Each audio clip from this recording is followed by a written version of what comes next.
ಉತ್ತರ ಕನ್ನಡ ಜಿಲ್ಲೆಯಲ್ಲಿ ಮಳೆಯ ಆರ್ಭಟ ಮುಂದುವರೆದಿದೆ. ಮುಂಜಾಗ್ರತಾ ಕ್ರಮಗಳನ್ನು ಕೂಡ ವಹಿಸಲಾಗ್ತಾ ಇದೆ. ಉತ್ತರ ಕನ್ನಡ ಜಿಲ್ಲೆಯಾದ್ಯಂತ ಮಳೆ ಆರ್ಭಟವನ್ನ ನಡೆಸ್ತಾ ಇದೆ. ಮುಂಜಾಗ್ರತಾ ಕ್ರಮವಾಗಿ ಎನ್ಡಿಆರ್ಎಫ್ ಸಿಬ್ಬಂದಿಯನ್ನು ರವಾನಿಸಲಾಗಿದೆ. ಬೆಂಗಳೂರಿನಿಂದ ಎನ್ಡಿಆರ್ಎಫ್ ಸಿಬ್ಬಂದಿ ಈಗಾಗಲೇ ಉತ್ತರ ಕರ್ನಾಟಕ ಸೈಡ್ಗೆ ತೆರಳುತ್ತಾ ಇದ್ದಾರೆ.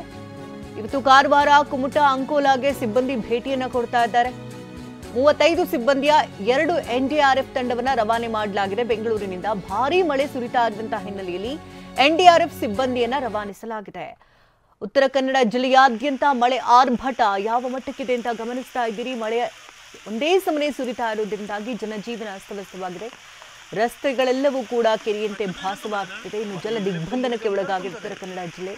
ಹಾಗಾಗಿ ಮುನ್ನೆಚ್ಚರಿಕಾ ಕ್ರಮವಾಗಿ ಎನ್ಡಿಆರ್ಎಫ್ ಸಿಬ್ಬಂದಿಯನ್ನು ಅಲ್ಲಿಗೆ ರವಾನಿಸಲಾಗಿದೆ. ಬೆಂಗಳೂರಿನಿಂದ ಈಗಾಗಲೇ ಎನ್ಡಿಆರ್ಎಫ್ ಸಿಬ್ಬಂದಿ ತೆರಳಿದ್ದಾರೆ. ಈಗಾಗಲೇ ಮಲೆನಾಡು, ಕರಾವಳಿ ಭಾಗದಲ್ಲಿ ಮಳೆಯ ಆರ್ಭಟಕ್ಕೆ 3 ಜನ ಸಾವನ್ನಪ್ಪಿದ್ದಾರೆ. ಬೆಳೆಗಳೆಲ್ಲವೂ ಕೂಡ ನೆಲಕಚ್ಚಿ ಹೋಗಿದೆ. 92ಕ್ಕೂ ಹೆಚ್ಚು ಮನೆಗಳಿಗಾಗಲೇ ಹಾನಿಯನ್ನ ಉಂಟಾಗಿರುವಂಥದ್ದು. ಉಡುಪಿ, ಉತ್ತರ ಕನ್ನಡ ಜಿಲ್ಲೆಗಳಲ್ಲಿ ಈಗಾಗಲೇ ಮುನ್ನೆಚ್ಚರಿಕಾ ಕ್ರಮವಾಗಿ ಶಾಲೆಗಳಿಗೆ ರಜೆಯನ್ನು ಕೂಡ ಘೋಷಿಸಲಾಗಿದೆ. ಇನ್ನು ಹೆಚ್ಚಿನ ಮುನ್ನೆಚ್ಚರಿಕಾ ಕ್ರಮವಾಗಿ ಎನ್ಡಿಆರ್ಎಫ್ ಸಿಬ್ಬಂದಿ ಈಗಾಗಲೇ ಭೇಟಿಯನ್ನು ಕೊಟ್ಟಿದ್ದಾರೆ. 35 ಸಿಬ್ಬಂದಿಯ 2 ಎನ್ಡಿಆರ್ಎಫ್ ತಂಡವನ್ನು ಬೆಂಗಳೂರಿನಿಂದ ಉತ್ತರ ಕನ್ನಡದ ಭಾಗಕ್ಕೆ ರವಾನಿಸಲಾಗಿದೆ. ಇಲ್ಲಿ ಅಂತದಲ್ಲ, ಅಲ್ಲಿ ಮುದ್ದೆ ತುಂಬುತ್ತವೆ.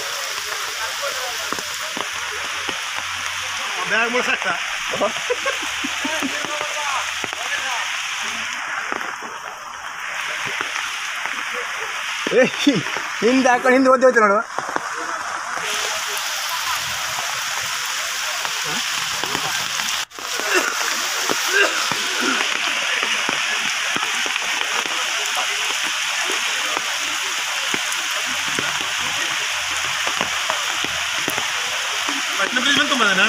ಇಲ್ಲಿ ತುಂಬುದಲ್ಲಿ ತುಂಬುತ್ತದೆ.